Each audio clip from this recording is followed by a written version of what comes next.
Today is my final video for Christmas for 2025 and we are out east. We're going to the city, we're going to beautiful places and we're going to explore, and I'd like you to come with me. Come on. Today, I'll finally be seeing snow in London at Leadenhall Market and the nearby iconic Royal Exchange, followed by a walk to the Christmas markets by the Thames, including stops for food and drinks, before finishing at Raffles near Westminster, which isn't technically east, but it has an incredible gingerbread house I wanted to share. But first, let's start at Hospital Fields Market, where there's a picture-perfect red phone box decorated with Christmas trimmings. I love an Instagrammable shot, and this ticks that box. There's also huge wreaths and little Christmas stalls too. Me and my friend Fatina met at 10 a.m, so we shared a salmon bagel and a hot coffee at Noxie Brothers, which was super tasty. Then we walked the 15 minutes to the Royal Exchange, going past lots of festive places along the way. There's the huge Eastern City Christmas tree, which at 67 feet is the tallest in London outside the Pan Pacific Hotel.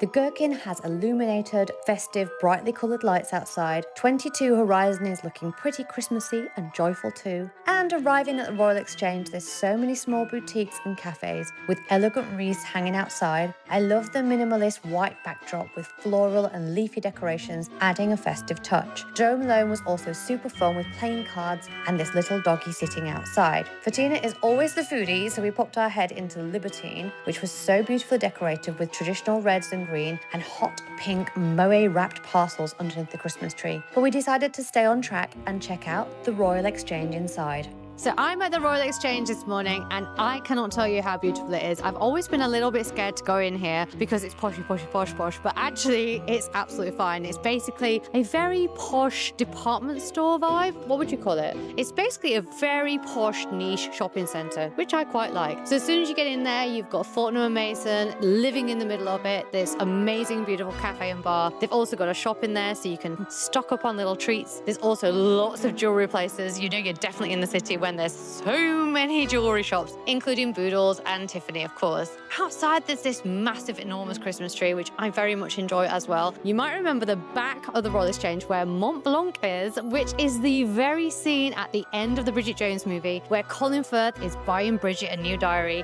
Bridget has run all of the way from Borough Market in her pants to find Colin Firth in the snow. Oh, it's such a romantic moment. And speaking of snow, we've got another place to go next that is just as exciting.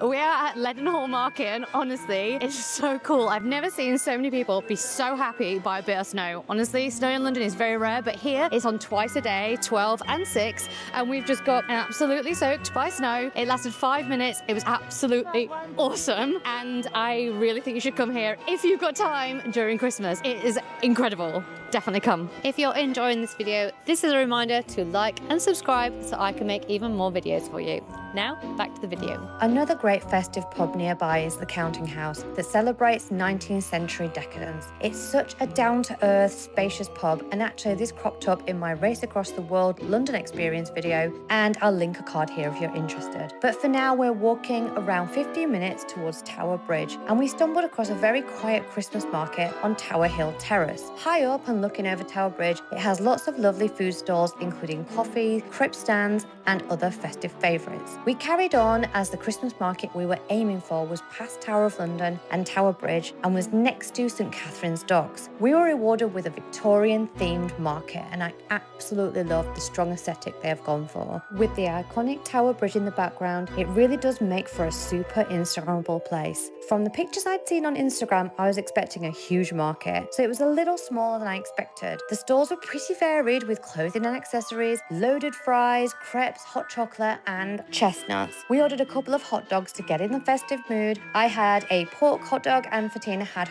chili beef with lots of sauce. Tipple at the Tower is such a great name for this festive retro van serving wine, beer, cider and more wine. I liked how they made a little extra effort by serving more wine in these plastic glasses with the cute stickers on. It is a super windy corner, so a hot drink is a really good idea to warm your hands up. And while we're talking about Tower Bridge, did you know you can go inside it and walk across the glass walkway as well? I have a whole video if you'd like to see it, and I'll link a card here. Next, we cross the bridge and we aim to go to Pont de la Tour, which had a ski lodge vibe outside and served massive Christmas drinks. But they were closed for a private event, so instead it was time for our final market moment, which is Winter by the River by London Bridge City, which is absolutely massive. There's a huge modern golden Christmas tree overlooking Tower Bridge. I also love the many stalls which go all along the river with handmade festive gifts and lovely candles and lots of clothes. Stacks of food including burgers, mac and cheese and this adorable gingerbread stall.